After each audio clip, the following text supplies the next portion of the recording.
Well, the Memphis Firefighters Association is suing the city of Memphis, claiming the city is not holding its end of a binding contract and shortchanging first responders hundreds of thousands of dollars. Now, to understand how we got here, we need to begin in 2017 with the adoption of ordinance number 5639, known as the Impasse Ordinance. This law gave City Council the final say in deadlocked labor negotiations with public safety employees. Now, fast forward to last year when negotiations stalled between the city and Firefighters Association. This is the letter MFFA President Thomas Malone sent City Council declaring an impasse over wages and length of the contract, triggering ordinance number 5639. In May of 2024, the City Council resolved the impasse by agreeing to MFFA's terms of a 5% wage increase and a 3-year contract in a memorandum of understanding. Fast forward to last month when City Council passed a budget that included a 3% raise for firefighters. That's not the 5% that they voted on a year prior, which is violating the MOU. This week, MFFA filed a lawsuit asking a judge to enforce the contract and order binding arbitration. So I'm going to have Sam lead this off because you also wrote about this one.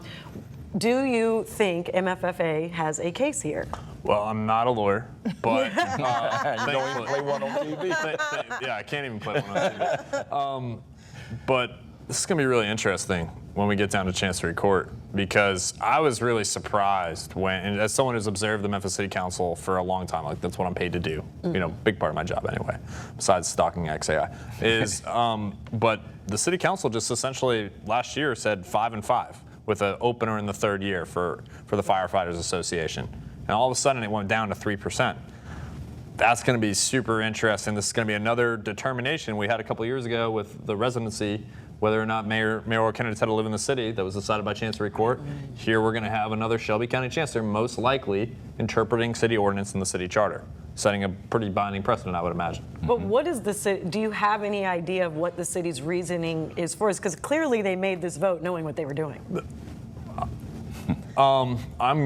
The second part, I'm not sure. Okay. I'm not throwing shade there. That's been in place. I'm not throwing shade. I don't know how much it was thought down the road there. The second part is the city was essentially working towards austerity measures this year. Yeah. Like the Memphis city budget is tight. That's a big reason why XAI has been so positive from the city's perspective, right? Is they need that tax revenue. Money, yeah. Like the city budget is tight. The reason that we're here is the city council sort of bought that. A majority of them bought that and decided this is what we're going to do with the budget. And they, rather than go to every employee association and have different kind of uneven raises, the MFA sort of thought they were out of this because they had done what they did last year. They kind of sort of get docked in this process of everyone getting a 3% raise. The city would argue they don't have the money for this. I don't know if that's the case, because I think the city has a fund balance, but it really is going to be interesting if they can go back against an MOU that they've already signed. And this is not the only employee association, as your station covers that often, that they're in court with right now. A lot going on. Deidre, I want to ask, if the city can't honor this agreement with its own first responders, how should citizens take that?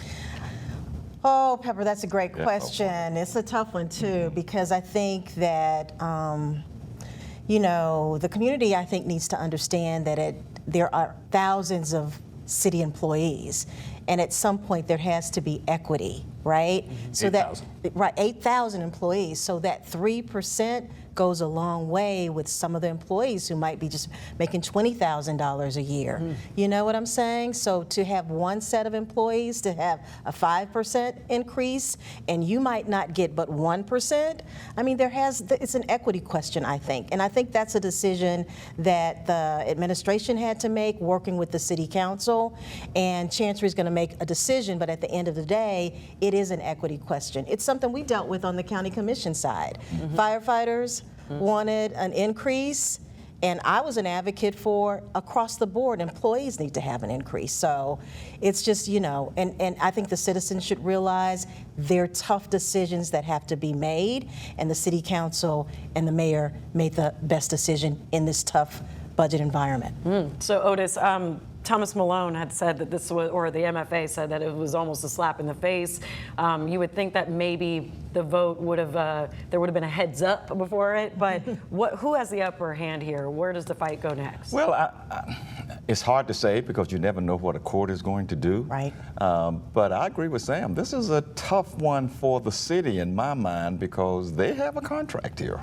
They have a 3-year contract and the 2 years at 5%. They have it in writing. So I think the firefighters have the upper hand here. I'm the elder statesman here, which is another way of saying I'm the old guy.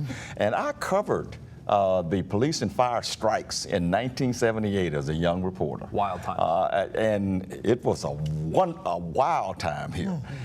And as a result of that, public employees can no longer strike. But that's why we have the impasse ordinance, so that everybody needs to abide by that. Well, I don't think the city is abiding by it if they have in writing a 5% raise and they're cutting it to 3%. I understand across the board. There needs to be some equity, yeah. Well, but Yeah. they have it in writing. Yeah, that's true. To Deidre's point and to your point, Otis, the really interesting thing here politically in Memphis is the reason the firefighters and the reason the Memphis Police Association get larger raises is beyond the fact that police and fire are the biggest units, but they're also the most politically savvy, active, True. and carry a lot of weight. And so right now you have a mayor who's running for re-election, 2027, and right now he's at legal battle with the 2 large employee associations. That's going to be really interesting come late 26, early 27. And he's also at a battle, going back to our previous segment, he's at battle with some people in the community over environmental issues. And Sam, do you know the percentage of union employees, fire and police? I don't know like the percentage of because like but I mean for the police it's everyone from sergeants on down. Okay. Right, and so Yeah. that's the most, and then in fire it's a high percentage. I mean you have obviously management, but most people are in the bargaining unit. So Pepper, to the question you asked me, think about if it's 3,000 firefighters and police officers, and then you have 5,000 employees that are rank and file. At the end of the day, they have families too. They need that 3%. That's a good so point, yeah. the mayor's probably thinking about that as well. At least I would. Now, one other point, this is the last one, is recruitment that the firefighters union was talking about was that we're seeing first responders go to other places getting paid more. Something like this doesn't really seem to bode well with that either. That's true. Yeah, it does. That's true. And, That hurts. And that does hurt. And we're talking about public safety employees here. And when you need a firefighter to show up, you need a firefighter to show up. And they can't wait till next week like somebody maybe from Public Works or sanitation or stuff. So that's the issue here. Yeah, to add to that, that's absolutely fair. People are probably definitely leaving the city of Memphis for other municipalities. At the same time, people are well paid within the fire department and the police department. Yeah, They've they are. gotten substantial wages Absolutely over they the are. past really half decade since I've been here. And they also have very competitive retirement. We're talking for many of them, most of them probably, defined benefit pensions. So like leaving a pension is there's some opportunity cost there. And so we talk a lot about losing people in this community. There are also a lot of compensation, a lot of taxpayer dollars that go towards compensating both of these associations. Okay, that's a good note to end on.